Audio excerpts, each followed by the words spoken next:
Well, hello loves and happy Sunday to you. Our last page, my last page in my journal. I made it through, for me right now, it's the 31st. I don't know what day it is, but it's before January. That's all that counts. And I'm super excited. So we will finish, we'll do the cover and everything next week. And then we will move on, but we'll have completed together a whole journal for the year of 2021. But anyway, let's take a look at our page today. Look at this grungy goodness. So if you have been around me at all, you probably know my very last page. I leave this space over here for some writing, and I will add to this. I will put another additional letter note in here, tucked in here, just kind of chronicling the year. And man, what a year it has been for me. I don't know about you, but whew, I got a lot to say. And I just initially kind of do this here, and then we'll tuck another letter in there. But a lot of times it's just kind of all the events of the year, a prayer, whatever it might be, will go in there tucked in. But I positively love this page for a lot of reasons. One, because it's grungy goodness, and it's all those grungy colors. But the other reason is I love the texture and how the flowers are contrasting. But these little borders out here are from, so the paper that I tuck in underneath for the whole year for my journals, that's what this is. And the colors and the grunge were so fabulous that I when I was taken out, and I'm like, oh, I'm gonna have to get a new page with the new papers with the new journal. And I looked at them and I was like, oh, I need to use those, and that's exactly what I did, and it's so good. Okay, the supplies, the papers in the background are random bits that I had. This is actually from a vintage ledger, and this is the top part of the ledger. Just random bits that I had. I had some pattern paper that I used. I had some random leftover papers. I had, let's see, this like paper here is tissue paper, pattern paper, just a bunch of random things. And then that wonderful grungy paper on the outside. For the very first layer, I used gesso to kind of prime my page for one. And I wasn't sure exactly where I was going to go. And I used Deco Arts Americana paint in plum suede, which is that yummy kind of gray purple color. So pretty. And then a little bit of neutral gray, just for that initial background, to just kind of get the page primed and get a little bit of color down so that I could kind of respond and move forward. And then I used my mandala stencil. Is this mandala stencil? Paris Element stencil. I don't even know my own stencils. They'll be listed. And just did some quick spray paint for the background. And I used the Spanish tiles stencil as well, just to get some pattern. And I know that I covered a lot of it up, but it's still there. It still adds to that grunge underneath all of the things, so it's important. Even if you cover up the majority of it, it's still important. So the mandala and the Spanish tiles, and then of course I used my Little Flowers Baby's Breath for my flower. And I used super heavy gesso with the stencil and my flower. I used matte gel to put my papers down. I used fluid matte medium, and I should show you matte gel, fluid matte medium for my more delicate papers, and the tissue papers and that kind of thing. And very, very simple, just a small, I mean, look at my palette. That's it. My spray paint and my my two colors and gesso. That's it. That's all I used. And then I used some transparent raw umber I used my charcoal pencil, and I had my extra soft for regular shading, and then I switched to a soft, which is a little bit harder for my writing. And then I pulled out all of my vintage stamps, and I love these, and I don't know why I don't use them more often. These two are not vintage, although it's pretty funny. The date on them goes up to 2007. So it could be considered vintage. Both of these are way old, back in the day when I was doing cards and scrapbooking and stuff like that. So, but these are truly vintage ones. Some of them don't turn all the way, but yeah. And so that is, I'm trying to remember, I think that's it. I mean, very, very simple supplies, very, very easy page, and it's perfect. This is always kind of how I do the last page, very simple, so that I have space to write and space to think about the year and close out the year in my journal page. Next week we will finish the cover. This is the front, this is the back, so it's chunky. I gotta kind of bend it back into shape to get the cover done. But that is our journal page for today, and I hope you enjoy the tutorial. The stencils will be on sale for you this week, and what else? I don't think there's anything else that I need to tell you now. Stick around for the conversation at the end. I'll explain a little bit more of my thoughts and how I process through the end of the year, and my journal page and all that kind of stuff. So, all right, my friends, let's get creating.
Okay, lovies, that was fun. I love, there's something wonderful about doing the last page of your journal. It just feels like such an accomplishment. And yeah, and this year, to have done it and survived this year feels like a huge accomplishment.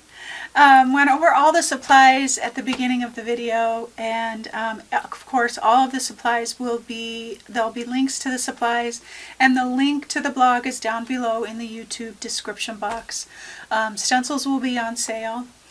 And then coming up, by the time you see this video, the Mixed Media Insider membership will be opening up on January 9th. So be ready for that. You can email me if you want to get on the wait list so that you know when I open it up. I only open it up for a small amount of people so that we can kind of control the new members that come in. So if you want to get on the wait list, by all means, we can do that. And so January 9th. I'll have some other promo stuff out there, just letting everyone know that it's coming, and all that kind of stuff. I think that is it for now. I think that's plenty. So let's take a look at our page here. I just love, this is just, you know, goodness. So much goodness. It's a lot the same as this page, and yet different, and that's what I love, just subtle differences. I love the texture. I love that I used this paper from my underneath paper. That it's just so grungy good. I hope the pictures will allow you to see how grungy it is. I love that I've got my stamps here, and this has got, you know, it's 2021, December 31st, received, because some of my stamps don't work very well, so I have to kind of make do with what I have.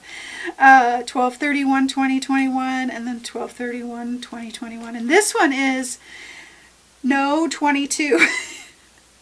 It's like 2022, be nice. This is like a sign for me, like, all right, I'm not betting anything on 2022. We're going to walk in quietly and just everyone's going to play nice.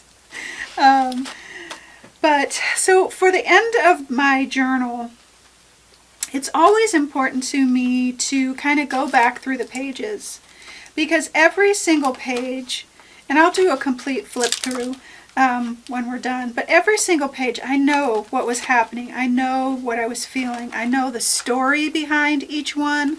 I know it all. And so it kind of brings me back, and so I will tuck in a letter in here about this year. And there's a lot to be said about this year and all the things that have happened.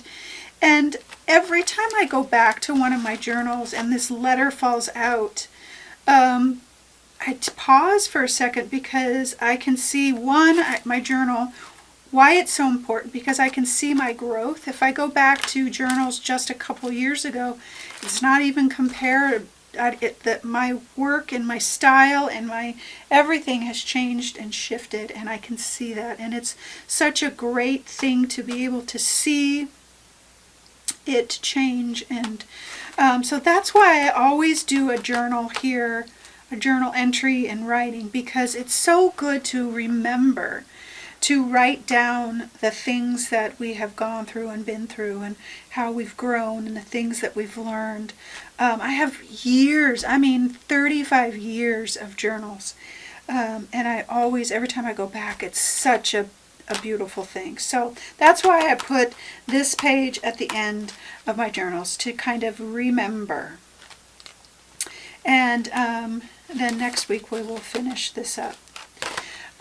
But I do want to say that for the end of the year, by the time you see this, it'll be into the new year. It's even though times can be hard, it's really good to remember all the things that we've been through, because it's an accomplishment.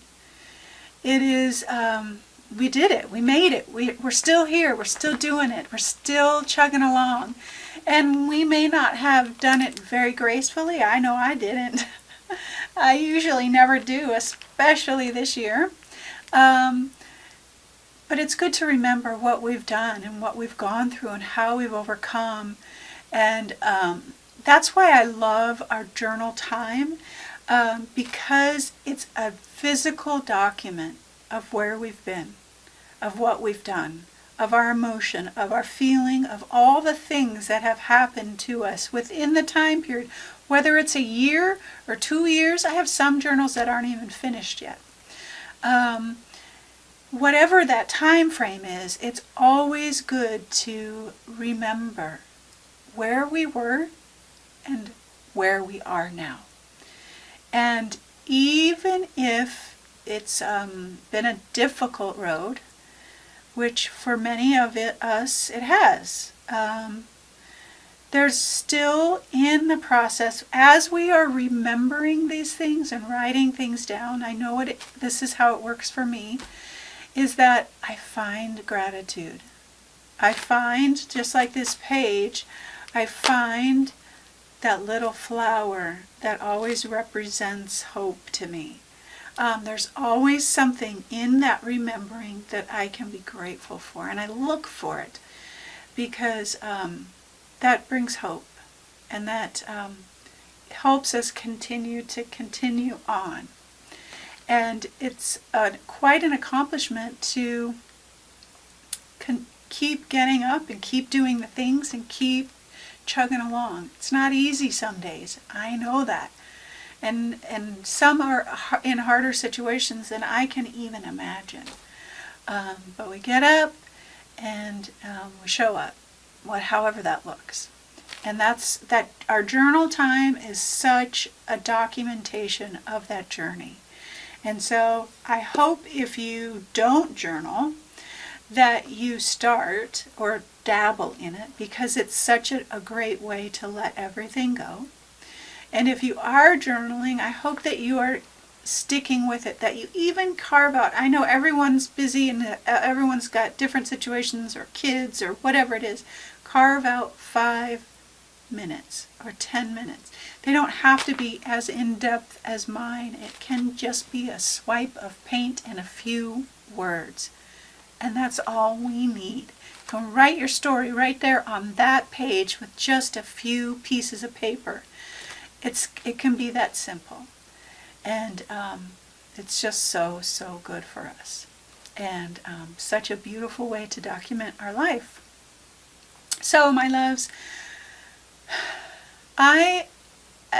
normally I say I wish you a happy new year. I just want 2022 to sneak in slowly and be quiet, and for all of us to have some rest and not constant fear or anxiety or all the things that have gone along with all of the things. And I don't know if that's possible yet, but that's what I'm praying for. And I pray that your year looks how you want it to look, that you take the time to choose how you live, how you want to live, as best as we can. I hope in your new year, that you can find gratitude. I hope in your new year you can find peace, which can be a struggle, but it can be had, and it can be had in our journal pages. I hope for you in the new year that you are covered with love and joy and grace. I hope so many things for you, for all of us. And I pray all the time for you and the general humanity all the time. And so I hope you feel those prayers, and I hope your year is what you want it to be. All right, my loves, have a wonderful Sunday, and always know that you are